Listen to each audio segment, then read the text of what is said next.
Welcome to the Pursuit Zone Adventure Travel Podcast. I am your host, Paul Schmid, and I interview modern-day explorers from around the globe to bring you their exciting stories.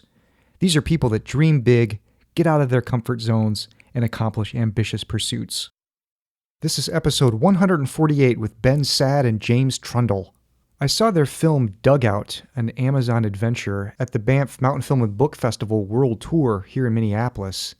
And I thought it was such a great film that I reached out to them and asked them to be on the show. But before we get to that, if you want to give me some feedback about the show, you can reach me at paul@thepursuitzone.com. And you can also leave me a voice message through SpeakPipe if you go to speakpipe.com/thepursuitzone. And now, let me introduce my guest. In 2015, Benjamin Sad and James Trundle decided to have an adventure and make a film. They wanted to build on their previous journeys and do something on a grander scale, so they came up with the idea of building a dugout canoe.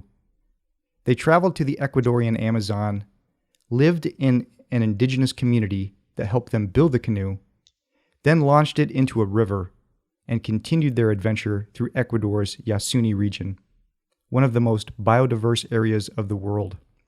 These 2 months are captured in their award-winning film Dugout, an Amazon adventure, which you can find online at vimeo.com. You can learn more about Benjamin at trailtoanywhere.com and more about James at jamestrundle.com. Ben and James, welcome to the Pursuit Zone. Thank you very much. Thank you very much. How long have you two been friends? So we met, I guess, over 10 years ago now. At university in Durham, where we sort of, amongst getting drunk lots, we found climbing together, or James introduced me to climbing, I suppose, and then it's sort of just gone from there, really. At what point along there did you start making films? I guess the films came after university when I was trying to make it as a filmmaker, and we just needed something to film, and I had this spare sofa that we decided to get rid of and make a film about it. So we ended up dragging this sofa 100 miles across southern England. And that turned into our first short film, which is called Experience Life from Your Sofa. Where can people see that? That's also available on Vimeo. And you can find all the links to that on my website as well. So what was it that kind of sparked this idea in you guys for this dugout adventure? Was it a book? Was it a news article? Tell me about that. After the sort of, not the success of the sofa film, but it got accepted into one film festival. And as a result, we got free entry to the Adventure Travel Film Festival. And we didn't realize like this genre really existed. Well, I certainly didn't. And whilst we were there, it just really inspired us to make more films like this. And we had a couple of other attempts at smaller projects, one of which involved us living in Scotland with a knife, a bag of oats, and a blanket for a week, just living off the land with our friends.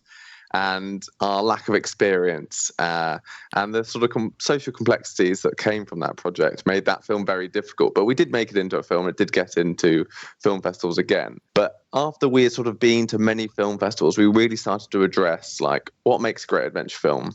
What can we bring to this genre? And we wanted to make a film that was less about us as protagonists, because we are, the predictable cliche. And we wanted to make a film that had a more sort of genuine connection with the community.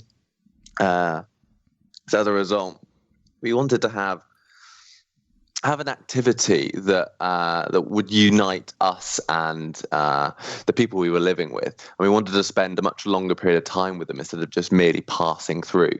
And as a result, we thought, well, we both love making things. Ben's very practical as well, but I'm also a furniture maker. And it just sort of became, after much, like, we came up with like so many different ideas. It just felt like the most logical idea for us to do. And it would allow us to stay stationary and make a really high production film that wasn't just about us. And it was about us learning how to make things and like having that passion for making that was so inherent within their communities as well. And it was actually that dialogue between us and them and our sort of capacity to use our hands was really, really exciting for us. And we enjoyed that a lot. How much time does it take to plan a big Amazon adventure like this? I mean, and of that planning time, what took the most time? I had sort of surprisingly little time actually, which is always sort of realised when we got there that maybe we should have done a little bit more planning. It's things like having to change river halfway through the journey because we couldn't go where we wanted to go. Probably could have realised that before we left. But then I guess when we came up with the idea until we left was probably about a year. And of that time it was not that much actually. And the most difficult thing was finding a community in a place that we could go.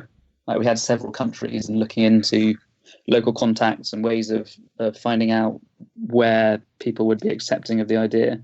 So we could have gone to several different countries, and we ended up just with Ecuador as the place to go, just through contacts I had from other work I've done in that area.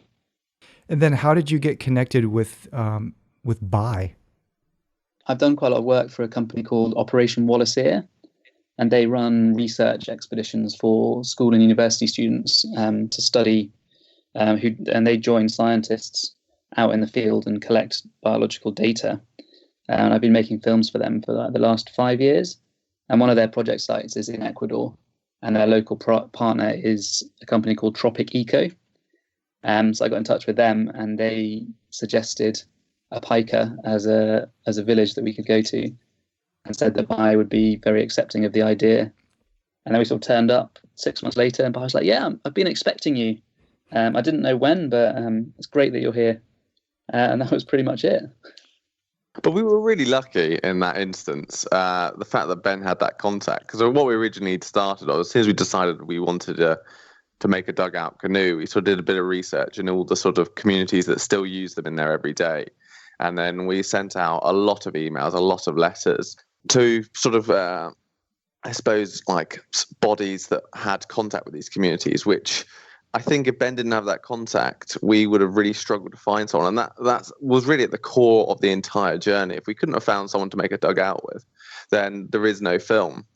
And a lot of the contacts, we contacted a lot of sort of what turned out to be Christian missionary groups, because they still had contact.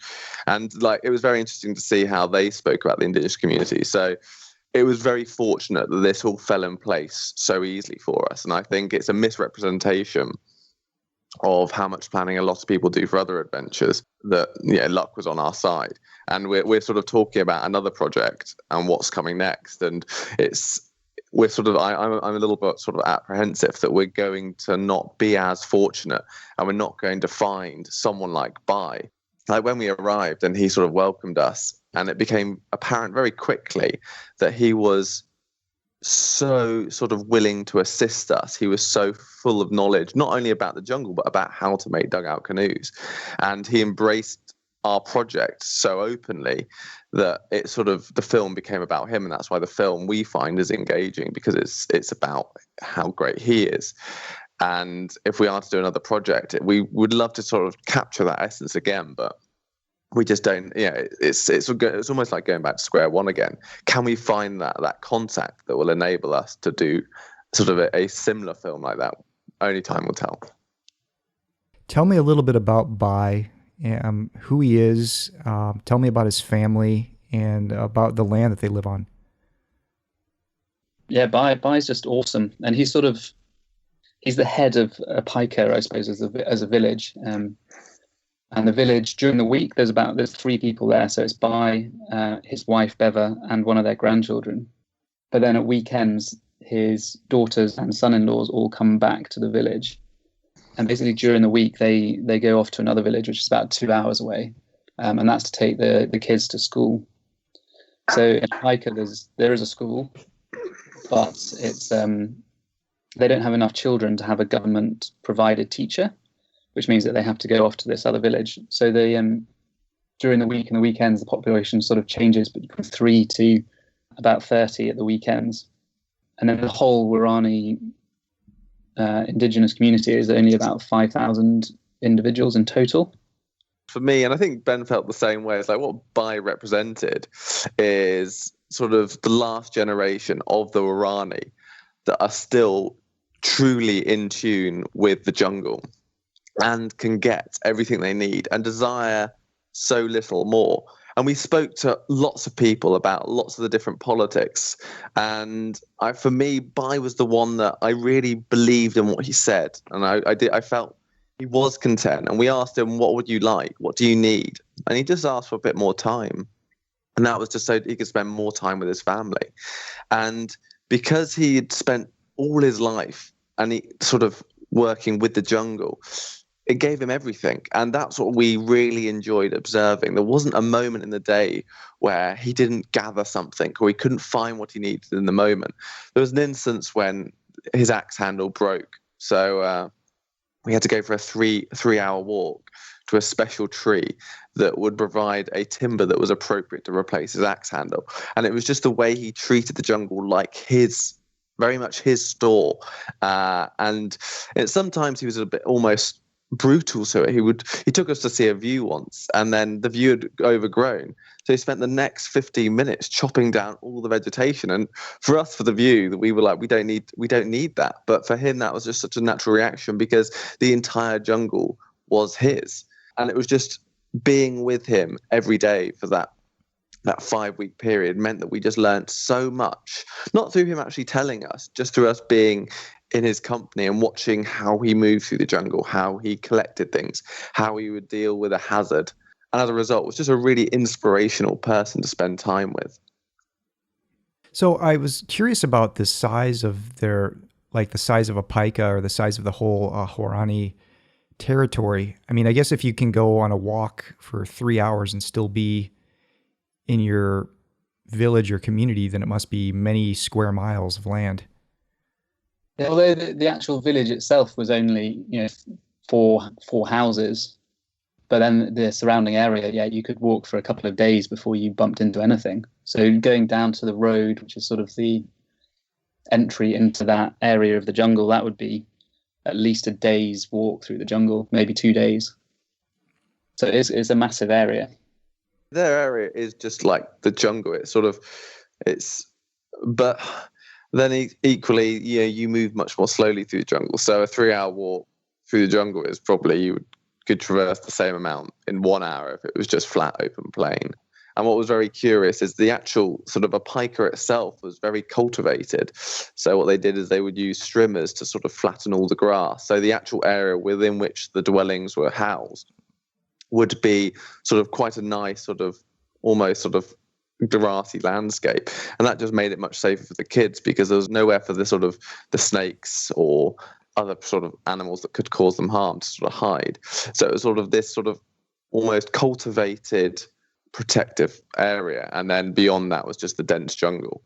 So yeah, when we arrived, we were sort of surprised how sort of comfortable it felt.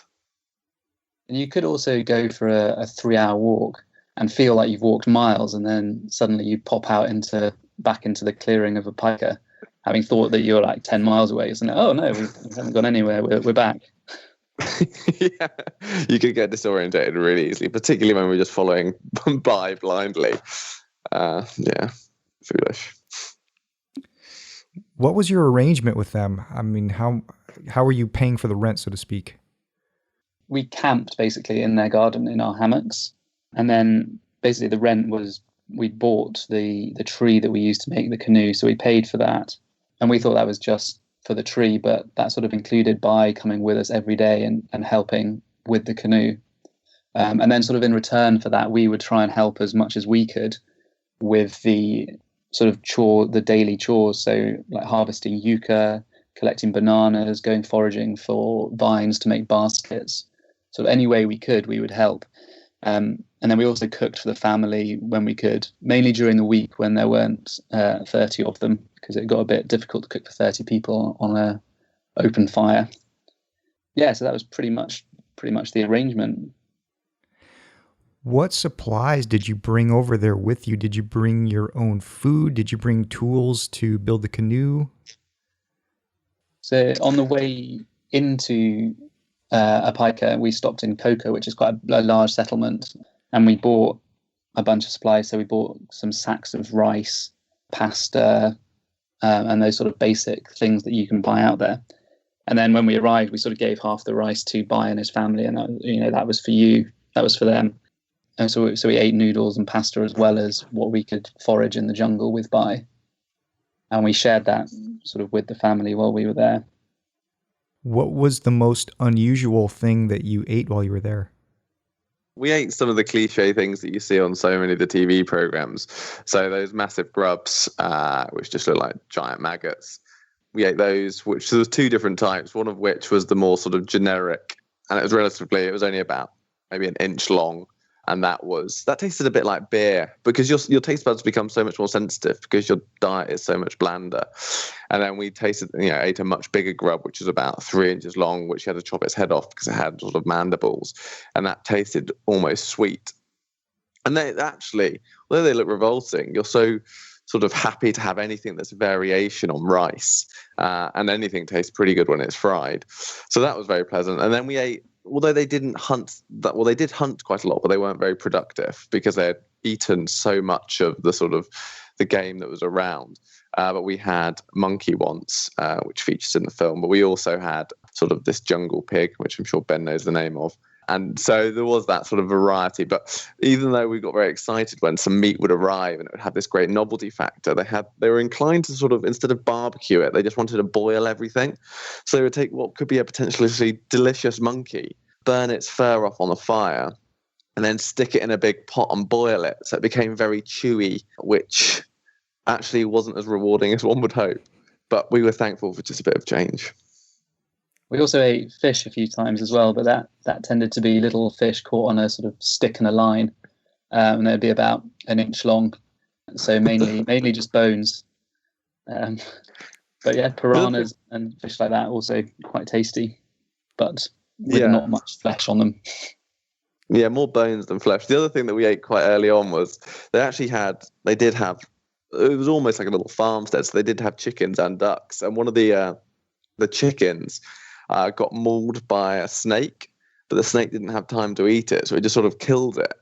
And then what they did is they took the dead chicken, barbecued it, and then they just put it in a basket over the fire, so the smoke from the fire would prevent flies from sort of impregnating it. And then every day they would just barbecue it in again. And I think it was on day 4 that it had been cooked for the 4th time that we made them a sort of a rice dish with this fried chicken in it.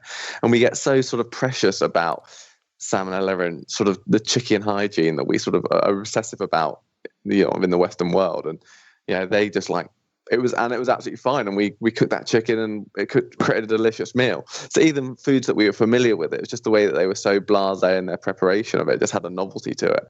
So it was good. The food was great. And they obviously lots of fruits as well, which always a highlight, because it has sugar in.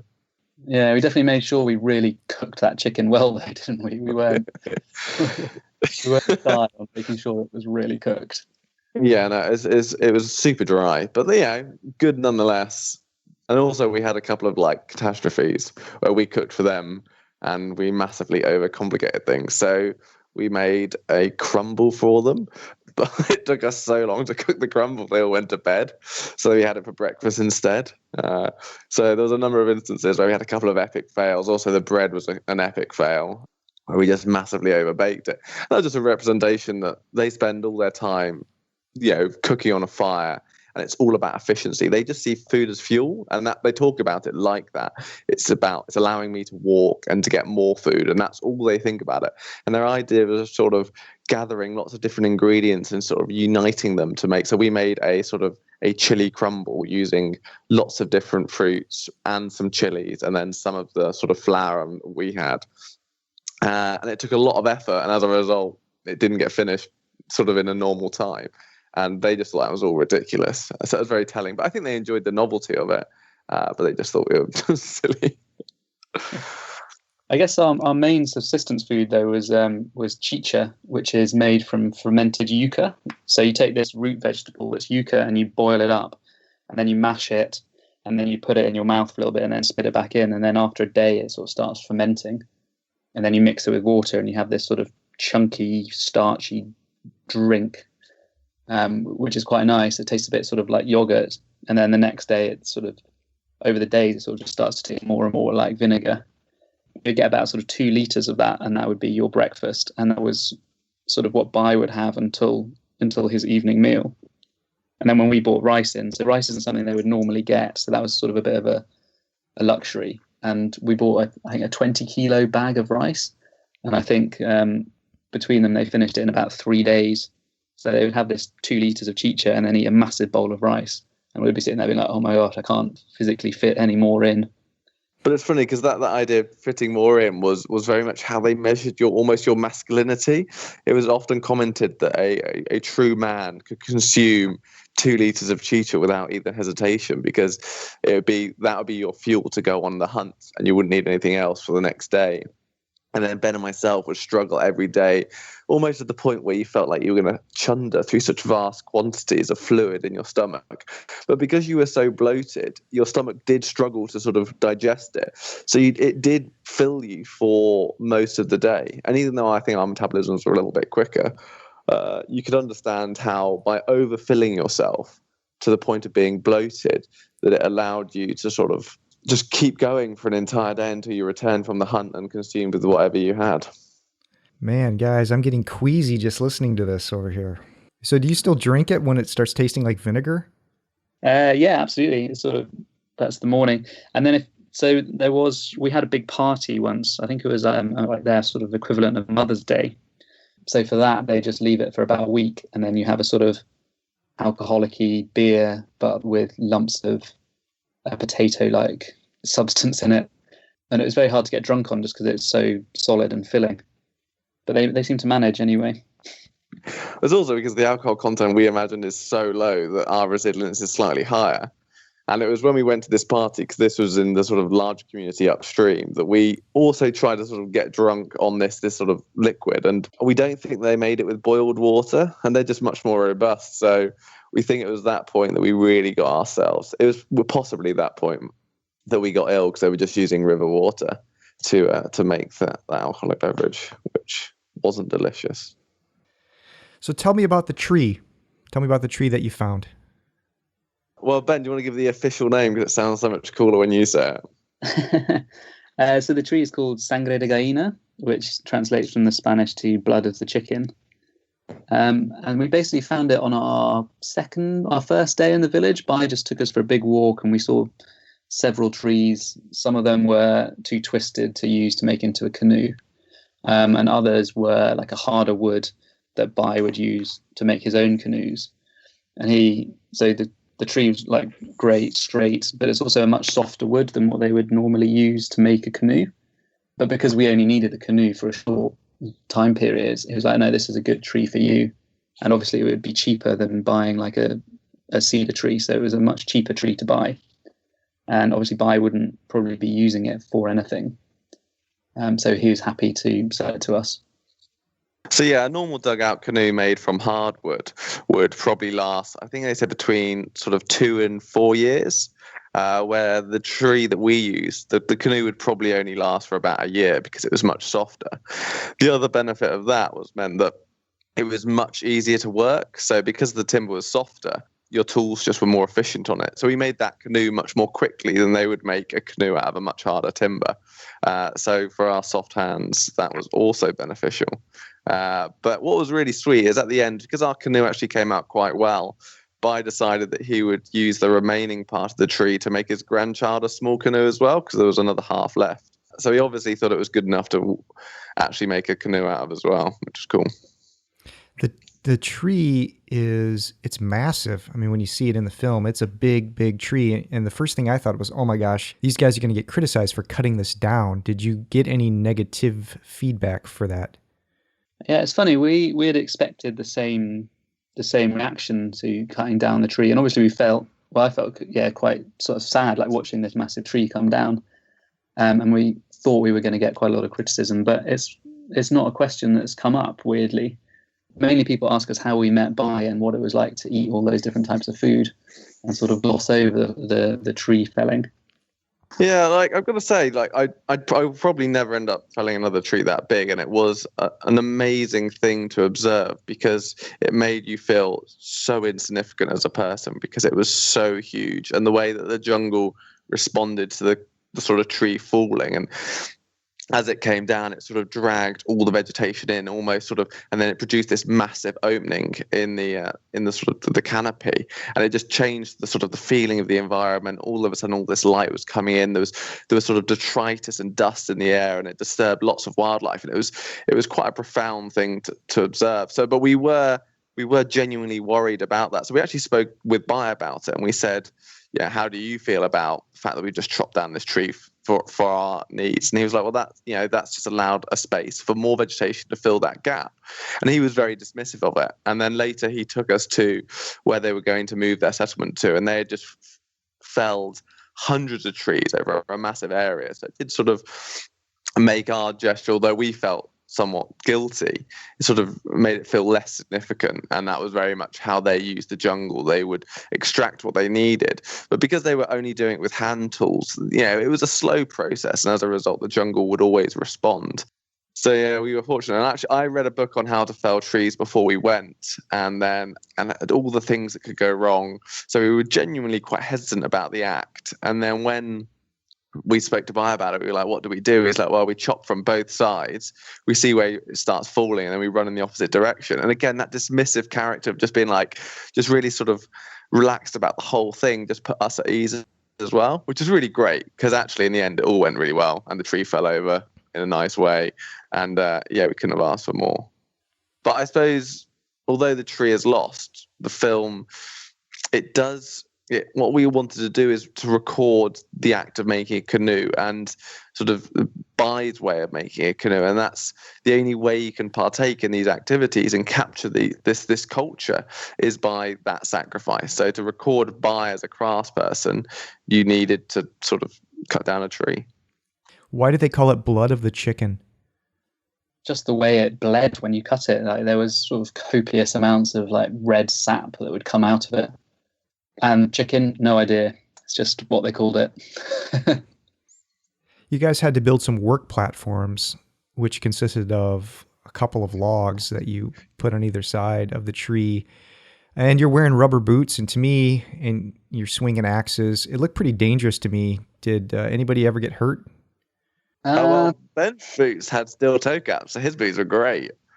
My boots were less good, and the fact that I definitely got a couple of near misses where I was hoping I could resell my boots when I returned, but they've got a couple of really substantial axe marks in them. So if I didn't have such thick boots, then I probably would have hurt myself a bit more. But generally, we're pretty lucky. Well, lucky or skilled, one of the two. Other than me cutting my finger whilst whittling a spoon, I think we managed to avoid any injuries. So how long did it take to make the canoe? So we were in the community for about 5 weeks, but a lot of that we would sort of go and work on the canoe in the morning and then go and help Bai for the whole afternoon. And we sort of just got a bit too involved in the sort of family life. So we didn't work on the canoe probably as hard as we could have. But then at the end, we sort of spent an extra week just doing the fine finishing. So Bai sort of was like, it's finished, it's ready to go. And we're like, okay, now we got a few more tools that he wouldn't normally have that we had taken with us. And we used those to just sort of fine finish the canoe a bit more. So it was 5 weeks the whole time, but if we condensed it, you could probably make one in 2 weeks, 2 or 3 weeks.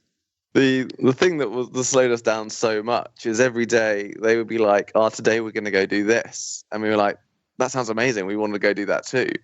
And then, so we just kept sort of going on. And that was just a part of their daily routine. But it was just so exciting for us. And there was just, every day was different, and we just felt like we were going to miss out if we didn't go on that sort of mini journey. So that slowed down progress a lot. And I think we were just very reluctant to leave because we felt that we were so lucky to be there at that moment in time. And we didn't know where we were going to go. yeah, that made it difficult. What about the paddles? You guys had to carve out some paddles too. Did you do that on your own, or did Bai help you with sort of the typical design for that type of canoe? Yeah, it's funny. The paddles were sort of almost an afterthought from Bai. He was just like, yeah, there's some wood lying around. Here, use this piece. And I think it was leftover planks of wood. So it's sort of quite seasoned timber left over from when they'd built their houses. And then we just sort of drew outlines and then cut them out. And he helped a bit with the outlines and then just sort of left us to it. Mine was pretty rubbish, actually. I thought I made something quite amazing, but the plank had been cut, had an axe chopped into it at some point, so it had a cut almost the whole way through. So on day 2 of paddling, it actually snapped in half. So how did you fix it? Well, to start with, we used like lots of gaffer tape and some cable ties.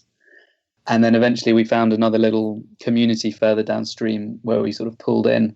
It was pouring with rain, actually, when we pulled in. We found these guys and they were like, oh, yeah, here you go. Here's a paddle. I asked for some wood to like make a new paddle. And they were like, oh, don't worry, just have this one. So they gave us like a really good, really strong, massive paddle. In the end, what do you think that you learned from Bai and his family?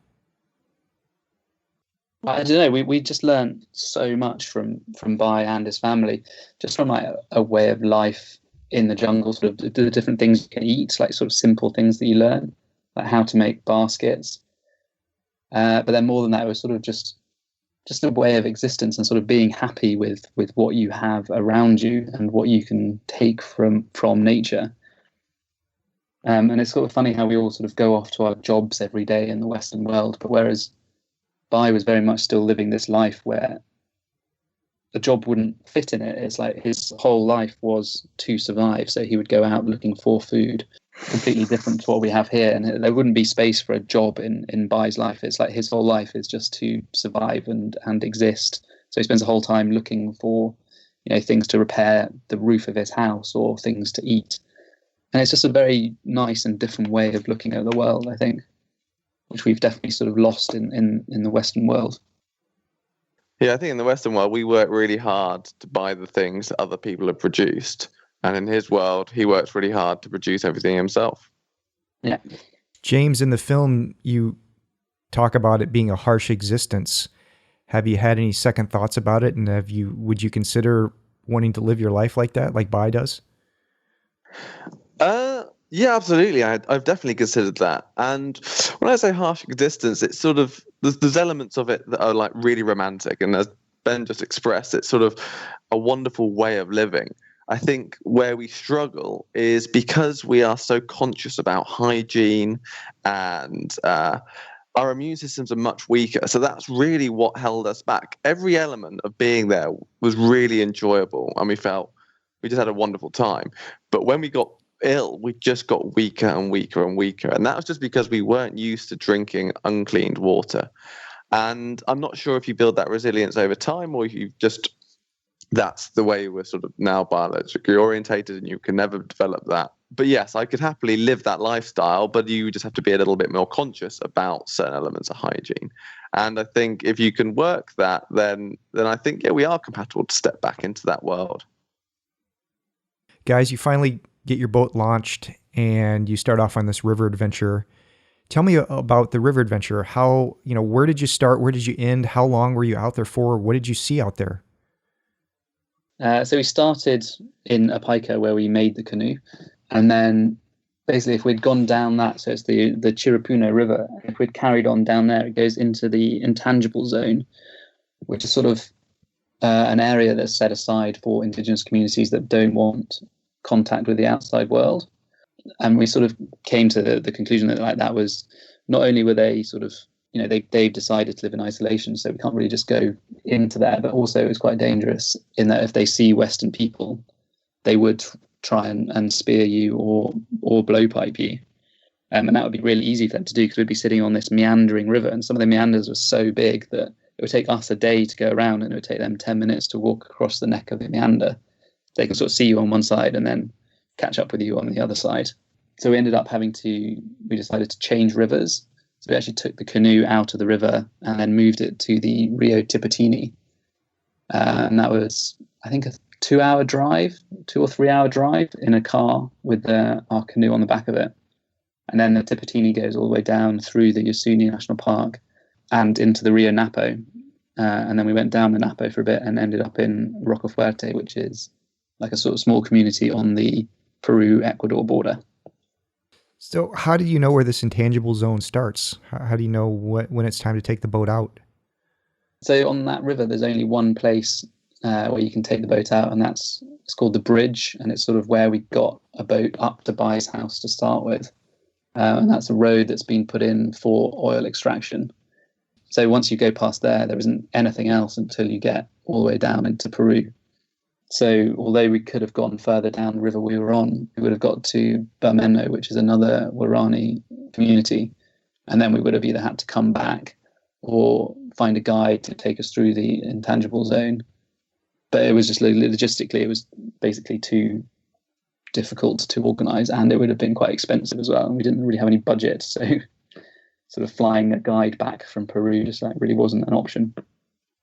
What did you find the biggest challenges to be on the canoe? Well, steering it was pretty difficult because the canoe we ended up building was massive because we had so much camera gear. So it was an 8-meter long canoe. And as a result, it was pretty unmaneuverable. And particularly at the start, when we just set out, the river was in flood. And on a number of occasions, we would misjudge a turn, or there'd be a blockage in the river, and the canoe would be sort of twisted onto its side, and then the sort of flow would start to try and tip it over and roll it. So that was pretty tricky on day one. But then otherwise, it sort of, as the journey progressed and we got a little more competent at paddling it and the river became a little tame, then it was just about finding decent locations to camp. And you just needed somewhere that you could physically access the jungle and somewhere that was sort of relatively safe, so you could clear it and get rid of anything that could cause you any harm. And just doing that at the end of the day when you're pretty tired became the main focus, actually. But whilst we were on the river, we wouldn't stop for lunch. We would just continue paddling, and then the guy at the back would steer whilst the other guy would sort of prep lunch. You were quite nicely sort of protected from the hostilities of the jungle whilst you were in the middle of the river. And that became quite leisurely. And then you'd see some sort of dolphins would pop up on one day, and there was lots of sort of pleasant moments. And then as the day came to the end and you had to enter yourself back into the jungle, that's when you were challenged. But it was never too much. Like, it was just a part of the enjoyment of the journey. It was discovering a new home every night, and the characters of that space, dealing with that, and then having to cook on open fires was more challenging than we expected, but still manageable. So yeah, it all sort of was just difficult enough to be enjoyable, but not too difficult that it became a chore. There's a time when you run into some police. Were you concerned when that happened, and did you have to sort of hide your cameras? How did you handle that? So to start with, we were a bit wary because we'd sort of just found out that we were probably meant to have permission to go on the Tipitini. So when we decided to go there, the Guarani were just like, yeah, of course you can go down the river. It's a river. And then we sort of got halfway down and we encountered a sort of science research place. And they were like, what are you doing here? You're not allowed on this river. You need special permission from oil companies and things. So we were a bit worried that we were going to get arrested or something for not being allowed there. And then quite quickly we realized that they weren't that bothered. And they were just like, what are these two white kids doing in this massive canoe in this river? And they sort of just started taking out their phones and taking pictures of us. But we'd already put the sort of main camera away. So that whole encounter is just captured on just a small action camera. But what's really curious is that just before we encountered them, we saw another community that had just gone for a hunt and clearly had quite a lot of game that they had caught. And then when the boat encountered us, they were just keen to see what we had under our massive tarp, because we had this massive tarp to protect all our gear. And once they rolled that back, just to see it was a load of nothing, because I think they were looking to see whether we had been poaching or whether we'd got hardwoods in there. So I think as soon as it had confirmed that our intentions were pretty innocent, then they let us go. Eventually you make it to the end, Rocafuerte, and you have to sell the boat and you have to sell a lot of your gear. What was that experience like, selling everything? It was quite abrupt, I think, that whole end experience. It just happened so quickly. So after we met the police encounter you see in the film, they sort of came up to us like halfway through the day later, like speeding up to us in the boat. And we're like, right, you're going to go down to Rocafuerte, you're going to find my friend there, he's going to have your money, and he's going to leave the boat with him, and I'll come and get it. And then we got there, and then this army guy was there with the money for our canoe, and then we basically unpacked everything and we sold all our sort of cooking pots and pans that we'd bought in Coca at the beginning, and our tarp, things that we'd spent ages with, we were quite attached to. We were suddenly like, oh, we've got to sell them and get rid of them. And then it turned out that it wasn't the sort of stuff that other people actually wanted, because most of it was quite mouldy and grubby. There we sold pretty much everything, I think. We were really lucky in the fact that we found someone that wanted to buy the canoe, and we actually really struggled to sell all our other possessions. Like that tarp, we spent $70 on it when we got it fabricated for the journey. And I think we ended up selling it for $2. If we hadn't encountered that military boat, I think we would have been burdened with a canoe and we would have ended up giving it away. And we were fortunate in the fact that we sold it for exactly the same amount that we bought the tree for. We just merely turned it into a canoe for free. And that was sort of a really nice sort of a complete circle of the journey, that it sort of was that value. But it was sad, but then because it happened so quickly, you didn't have time to even get that emotionally involved. It was just over, and we had to go on the next stage just to get out of there. What was your favorite part of the adventure? I suppose my favorite part was just like the everyday sort of tasks associated with living with the jungle and living with the Irani and learning their sort of craftsmanship and their skills. And that's across the entire spectrum. No matter what they were making, it was a really exciting thing for me to sort of observe and then try and do myself. And I really got into basket weaving. So that was a great afternoon activity. But also just going into the jungle and foraging. Like we had this amazing day where we walked with the entire family to go to this particular tree that housed a type of bee that didn't sting but produced a lovely honey. And then we sort of cut out that honey and we sort of drank that with the family. And the giddy energy of the entire family as we were walking to that tree, you could sense their enthusiasm for like the sugar, and it was driven by that. And every time as we moved through the jungle, they would encounter something else that they could forage, and by the end of the long walk, they were either sort of burdened by something that they had collected or they had eaten a lot of fruit. And you sort of, everyone as a family would go up a tree and then we'd gather something and come back down, and it was just a really exciting day to be a part of. And just a really, like, I'm not sure how, it just felt like a really nice family outing that we were a part of. And I think it was that day that we obviously always felt like outsiders, but it was that day that we felt most sort of integrated. And like the memory for that is just so potent still. I feel just very fortunate. Yeah, the same sort of thing. Just spending that time with the community was just an incredible experience. And it was just so different every day. And then going on the journey afterwards, the journey was just like this really nice, peaceful journey down a river with loads of great wildlife as well, which sort of comes across in the film. That's sort of one of the things that inspires me, is going to these places and sort of capturing the wildlife and the sort of feeling of a place as well as the communities in it. So yeah, one of the most rewarding things as well was the film, obviously, that's come out of it is something we're both really proud of. And that was also one of the most difficult things of the trip, was making the film about what we were doing. Tell me about your filmmaking kit. What do you have for cameras? What are you using to capture the audio? And what else do I have here on my list? Dealing with the elements, the rain, the humidity, and so on. So the majority of the film is shot on a Panasonic GH4, which is just a small mirrorless camera, which shoots really nice quality 4K video. So most of it's in 4K, and then with sort of lots of slow motion and things as well.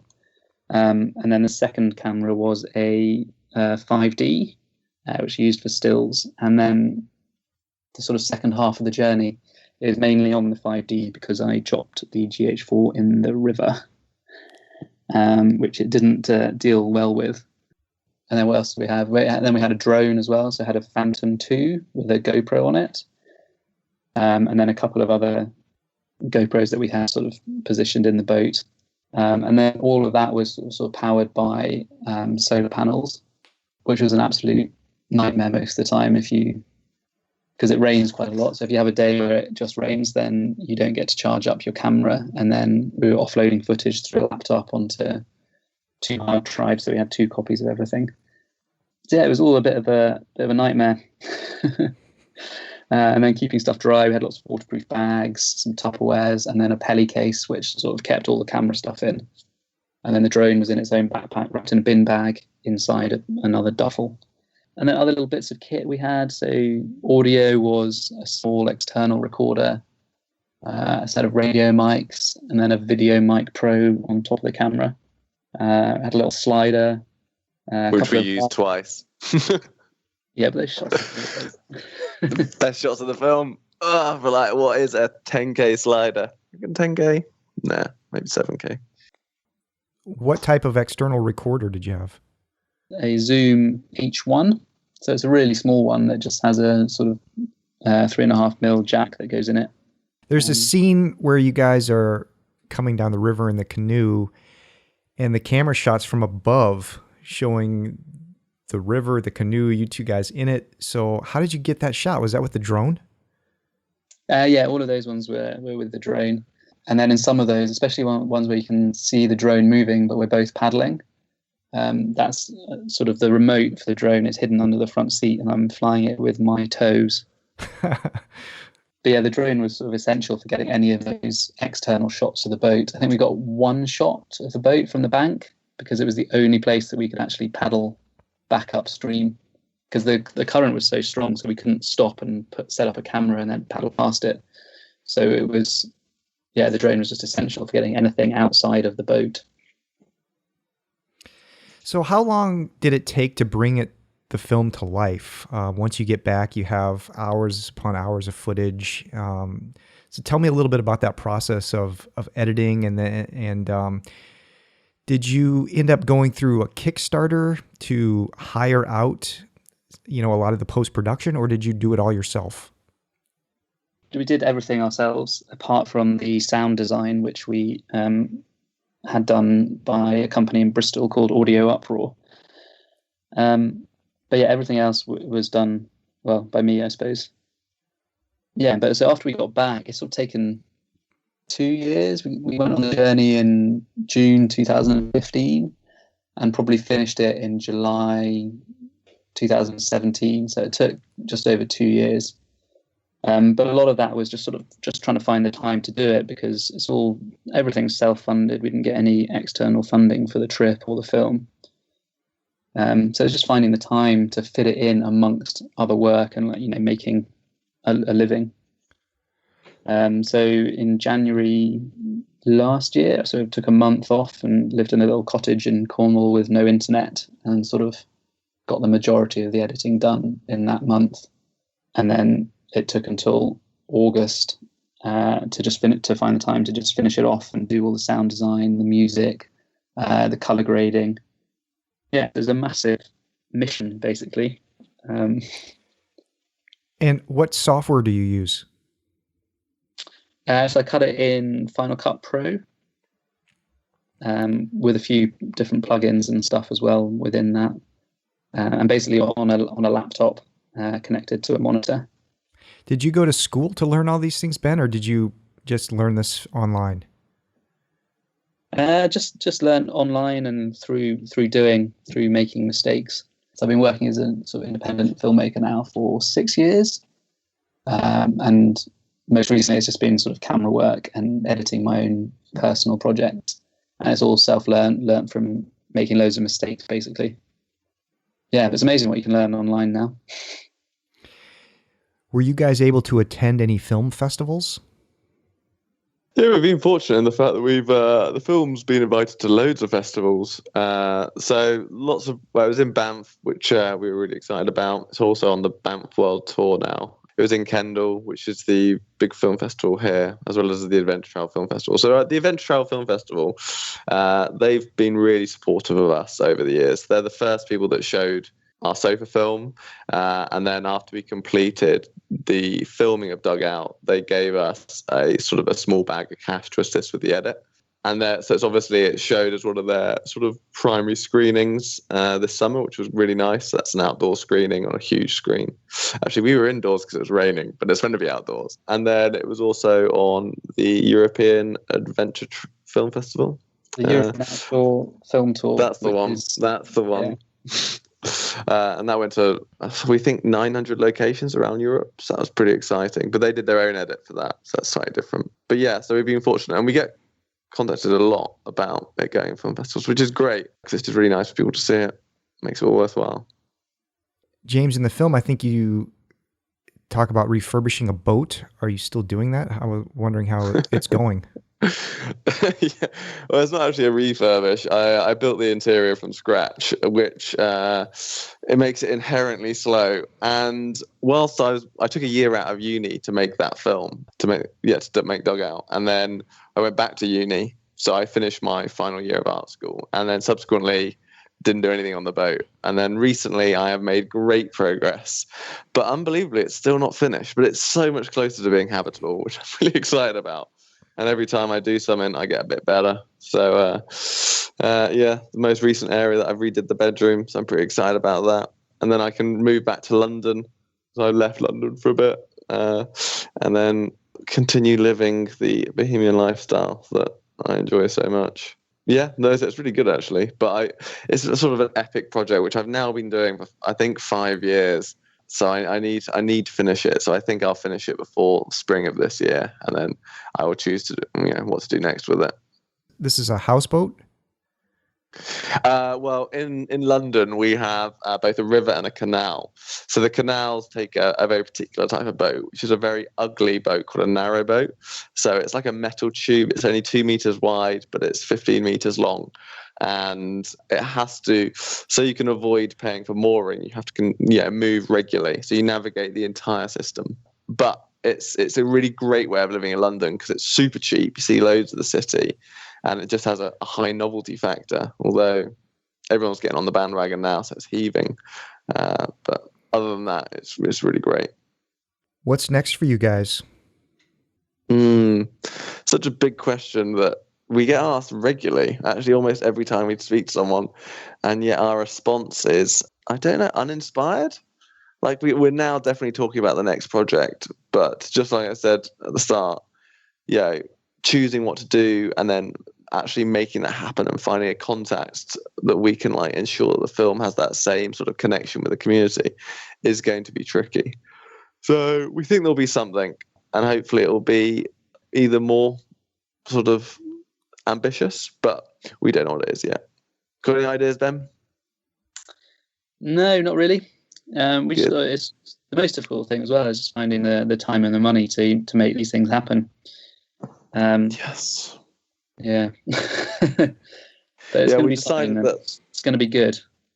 It's going to be great. But the last film we did it off our own back financially completely, and then this year, hopefully with Dugout behind us, we'll be able to get some sort of financial support so it's not completely self-funded. Otherwise, it just becomes a really expensive hobby. So only time will tell, but it'd be really nice to do another thing before we get too old. That's what I said about Dugout, but I still feel young enough to be able to make one more film. Guys, what's the name of the film with the knife and the bag of oats? That's called Britain's Last Wilderness. Yeah. And that's on Vimeo too? Yeah, that's available on Vimeo. Well, remind people how they can contact you and how they can see Dugout. So Dugout's in the Banff World Tour, so you can see that in lots of festivals. And then it's also available now online through Vimeo On Demand and also through Real House. So you can either pay to watch it on Real House or Vimeo, or you can join Slipstream, which is a sort of online streaming platform. It's like the Netflix of adventure. So yeah, it's available online and festivals around the world.